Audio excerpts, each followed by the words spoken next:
Bu Bid, saya hamil 37, HB-nya 9,1, terus sekarang udah 38, kenapa HB-nya malah turun jadi 8,7? Tolong bantu jawab. Oke, banyak nggak nih ibu hamil yang kayak gini nih, kayak bunda ini?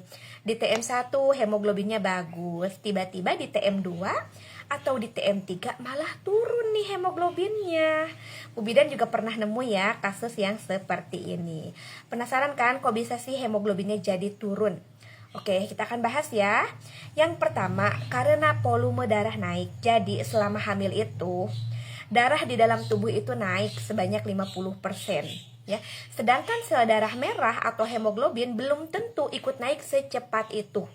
Nah, hal ini bisa menyebabkan hemoglobinnya terlihat turun padahal tidak kekurangan zat besi, ya.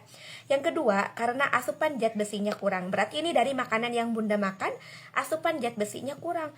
Bu Bidan, tapi saya makannya udah banyak. Yakin enggak zat besinya cukup? Jadi ibu hamil itu sebetulnya makan itu nggak harus banyak, secukupnya aja. Tapi kualitasnya bagus.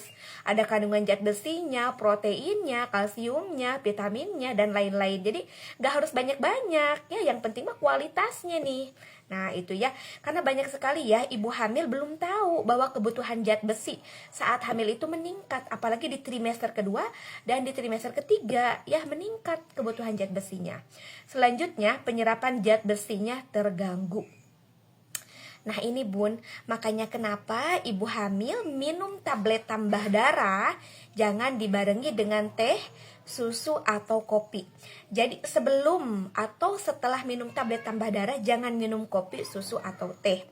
Bu Bidan, saya rajin nih minum tablet tambah darahnya. Kok bisa sih hemoglobinnya malah turun? Pertanyaannya satu, Bunda rajin juga nggak minum teh manisnya? Hati-hati ya Bu. Nah, Bu Bidan pernah nemu kasus kayak gini. Beliau itu rajin banget minum tablet tambah darahnya, tapi rajin juga minum teh manisnya. Ya, ingat bun, teh manis itu mengandung kafein yang bisa menghambat penyerapan zat besi. Jadi walaupun bagus nih asupan zat besinya, minum tablet tambah darahnya rajin, tapi kalau minum teh manisnya juga rajin atau minum kopinya rajin, terganggu penyerapan si zat besinya itu, ya, sama kafein yang terkandung di teh manis atau di kopi. Makanya harus hati-hati ya Bu Mil. Ada batasnya ibu hamil dalam mengkonsumsi kafein 200 mg per hari. Itu batasnya ya. Yang terakhir karena adanya infeksi atau peradangan ringan. Jadi hemoglobin turun bisa terjadi karena ada infeksi seperti infeksi saluran kemih atau gusinya berdarah. Bu Bidan, emang kenapa sih kalau hemoglobin rendah? Kalau hemoglobin rendah beresiko BBLR, berat bayi lahir rendah.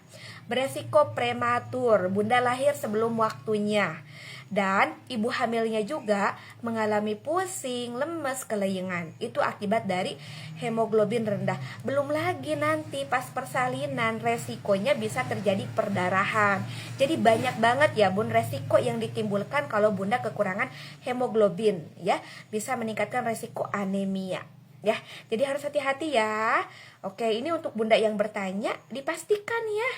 Nah bunda gimana tuh? Minum gak tablet tambah darahnya?